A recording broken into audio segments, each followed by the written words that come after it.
Hey guys, ForTheAfro Reviews here, and today I'm going to be reviewing Chapter 902 of One Piece, and this chapter marks the end of the Whole Cake Island arc, so it's good to see we're finally moving on. As much as I've enjoyed this arc, a lot of good moments have come from it, but moving on is going to be really cool. On to Reverie, which I've been super excited for a long time, and then Wano, which is just going to be pure hype. Yeah, it's going to be great. Anyway, let's get into this chapter. So first things first, we have a color page, and it's Sweet Busters, which is, poking fun at Ghostbusters, giving a little homage there.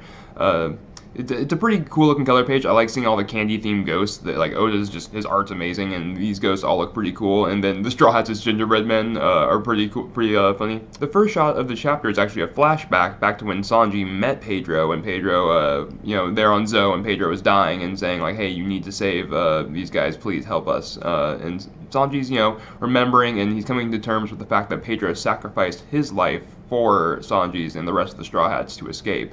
And he's thinking how it's his fault, and Carrot actually comes over and consoles Sanji, and as she's consoling him, she's actually breaking down crying herself because she's so broken up over the fact that Pedro's gone. It's really, really heartbreaking to see, but Sanji then, pulls himself together and comforts her. This is good development for Carrot, seeing, this death affect her more since, she was so close to Pedro. And it's also interesting to see Sanji and how he was taking it and how he's, pulling himself together and realizing that this is something that Pedro wanted, and this is something that, he already, intended to do. After this, another song starts, Big Mom singing again, or, the homies are singing, someone's singing, Soul Pocus. The translation isn't really, accurate since this is a scanlation that I'm reading right now, and, the Viz translation usually, those come out pretty well. If you've ever seen the One Piece podcast, the guy that's on there, he's the translator, and he usually talks about how he went about doing it. He does a really good job, and those usually, flow pretty well, but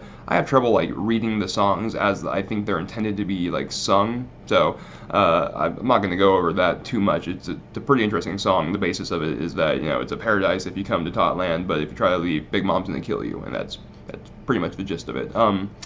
But while the song's going on, we're cutting to different scenes throughout Tot Land, such as Chopper doctoring Luffy, because he's very, very hurt.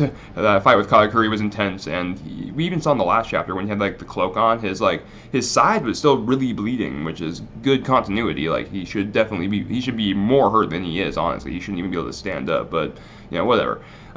We also see Brook has a tongue. He's they reach the cotton candy snow, when they entered Big Mom's territory. It's kind of all on the border, I think, is the cotton candy snow. So it's a marking of coming in or out of her territory, as well as the sea slugs. So we're seeing that they're finally leaving the territory, and that's really good. That they're out. They made it. I can't say that they're all safe, but the ones that are there are safe. The Sunny's damaged but not destroyed. So that's good. We finally made it out. We see the Fishman pirates holding the line, saying wait till Luffy's out, then we're gonna get out of here. So they're almost ready to evacuate, but they want to make sure that Luffy and the rest of the Straw Hats are safe first. And then we actually get some scenes with Pudding, kind of remembering all the stuff that she's gone through with Big Mom talking to her and about being a puppet, and how Big Mom's just disrespecting her and not caring about her, and how Sanji was this kind person to her and how much he means to her now. And then we actually see what happened when we cut away earlier, the last time we saw Sanji and Pudding together. Turns out that Pudding actually kissed Sanji. Go Sanji, finally getting some. I mean, I guess the mermaids or whatever, he didn't really get with any of them or anything, but he was playing with mermaids. That was cool and a dream of his, but he straight up got a kiss in this, and I'm excited. Go Sanji, he deserves it. He gets some kind of win at least. I mean, his combat feats weren't the best in this arc, but he got a kiss, damn it, and that's good enough for me. But Pudding actually took the memory of this kiss out of Sanji's head, and I like that as you see her pulling the memory out, you also see that Sanji has the heart eyes, so there's no question, he definitely got kissed. And Pudding's really broken up about it. I'm not sure why she needed to do that. Maybe she's just shy, or didn't want him to remember that, or didn't think that a relationship between them could happen because they're on enemy crews, so she didn't want him to remember that. I don't know, but she took it out, and she still has the physical copy in her hand, and I'm not sure if so with her memory powers, I don't remember what happened when she took it out of the memory out of Reiju, if she still had a physical copy, or it dissolved or something. But if they all remain as physical film, does that mean that at some point Sanji could find this film. Like it's not like that pudding has like a big room full of all of her film, I don't know, or something, and he could pick it up and like it would just like go back into his head or something. I don't know. The fact that like there's a possibility Sanji could get this memory back is really interesting to me, because that would raise a lot of interesting romantic things. I don't think Oda's gonna go very deep into any of that, but that could set up something for the end of series. Couple pairing stuff. Oh, I almost forgot to mention, I also really like that during all these panels that you're seeing from like the flashback, they're actually film strips themselves. Like they look like film, the panels, and that's a really cool little touch that Oda did.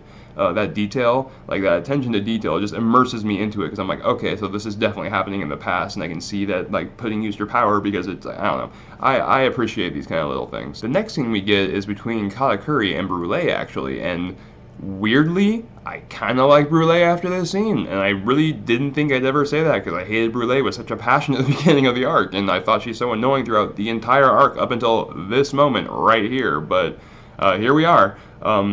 Basically, when the scene starts, Katakuri and Brûlé are there. Brûlé takes the hat off of Katakuri's mouth, because Luffy left it there in case someone walked up, and she starts treating him with first aid, I think. She like opens like a box or something, and she's saying like, you fell on your back on purpose, didn't you? Like, you were gonna fall forward, but then you fell on your back instead. Like, why? And Katakuri, he doesn't even know why he did it. He's like, I'm wondering why myself. And he mentions that, even in my normal life, like, that's a myth that I've never been on my back. Like, I've definitely been on my back before. Like, it'd be weird if he hadn't, honestly. Whenever I heard the rumor, like, way back, I was like, that's badass, but, like, how is that possible? Really, like, you're never on your back? Ever? Like, that's weird. But it turns out Brûlé actually knew this, because through her mirror power, she's like seen Katakuri on his back before. I'm sure she's like seen like the mouth thing too, and Katakuri actually blushes, which is kind of funny. Like, he's obviously embarrassed. We then transition into a flashback of Katakuri with all of his brothers and whatnot. He's like eating food with his giant mouth and stuff. It's with Oven, Daifuku, and Perospero. So the triplets that he was born with, Oven and Daifuku, and then Perospero's older brother.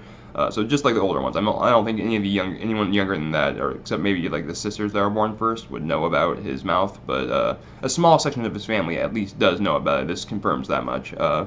So he's eating with all of them, and they're all saying like, you could probably make more friends if you just covered up your mouth, dude. And he's saying like, I don't care. Like this is me. Like, this is who I am. And he's a lot more like Luffy in this way, like way back when.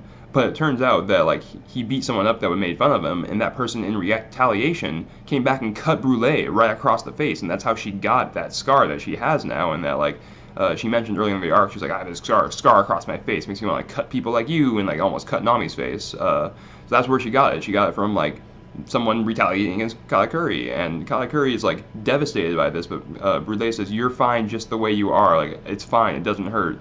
And Katakuri snaps. He decides to like wrap his like mouth, in like his like weird like scarf thing, and he looks like a freaking badass even as a little kid. And then he like goes back and he starts murdering these guys. So yeah, that's how that whole thing happened, and why Katakuri, despite being such a powerful guy and such a, like an independent guy, even I guess not independent, he's on Big Mom's crew, but despite being such a strong individual, both mentally and physically, that's just why he covers his mouth and why he's like shy about that. It's because of this traumatic event in his past.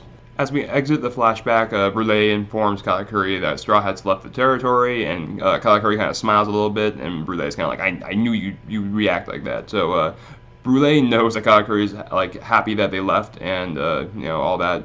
So that's pretty much it with those guys. For the next scene, Big Mom is approaching the Jirma and the Sun Pirates as they're fighting off the rest of the God damn it. For the next scene, Big Mom on that sea slug frog thing is approaching the Jirma and the Sun Pirates, who are fending off the rest of her crew, and it looks terrifying. Like, everyone's bloodied up. It looks like they've had a hard fight. Like, even like all the Jirma who have like the hardened skin and like are crazy like enhancements and modified and shit genetically. Like, they're all bloody and stuff. Jinbei's hurt, and Jinbei's strong as hell. Even Praline's hurt, and that's weird. Like, I didn't think Praline would actually be fighting, but I guess she must have some kind of combat skills. Anyway, Big Mama arrives and she says life or death, and usually she gives you some kind of other option, but this time no, it's just life or death. And that's intense. And I can't see a lot of these characters dying, but I can see like maybe like some of them like being imprisoned by Big Mom, or like made into homies, or I don't know. There's a lot of things you can do with this because of Big Mom's devil fruit. But when she re-enters like the story next, I expect to see a lot of these characters again, maybe imprisoned or something, and only maybe like Jinbei escapes. Like, I can see Jinbei getting away and going to Wano because he promised Luffy he would, but for the rest of the characters, like especially the Germa, I can really see them getting captured. Now we cut away from this pretty suddenly, so we don't get a definite resolution to this, but we cut away to the Straw Hat ship, and we see that they're all hungry, so they're all asking Sanji for food, and they're like they're back to their goofy selves, Luffy and Brook and Chopper, all looking really goofy when they're asking, and even Carrot's in there looking goofy and stuff. And this is why I think she fits in so well with the crew. She's a female that's like goofy, like in that goofy group, like Zoro and Robin and Nami a lot of the times. They're really serious, but like all the guys, like well, not all the guys, I just said Zoro, but a lot of the guys, a lot of the time are really goofy guys. So I think throwing Carrot in there is good. It's enough of that tangent though. They're all asking for food. Sanji's going to cook the food, and we get this nice scene that's like in parallel with Zeph back at the Bratier, and they're both cooking the same dish and serving people, and Zeph is serving some pirates, who are like being rowdy or something, and the rest of the chefs don't want to serve them, and Sanji's serving, his crew, and they're saying like, if anyone's hungry, I will serve them. That's like pretty much what it means to be a chef, and it's like father and son parallel. So it's a really nice ending to the arc.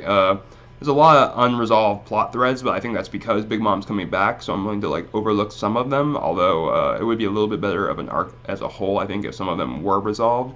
I'll probably do an arc review eventually, like, I don't think within like the next like week or two. It'll probably be like after Whole Cake's been done for a little bit, since my schedule is just pretty busy, but I'll probably make an arc review and just go over all this in more detail, because Whole Cake was an interesting arc. I think it was really good, and I would say the best that the New World's had, but it's so problematic at the same time, It's a really unbalanced arc in a lot of places, but we'll get more into that later.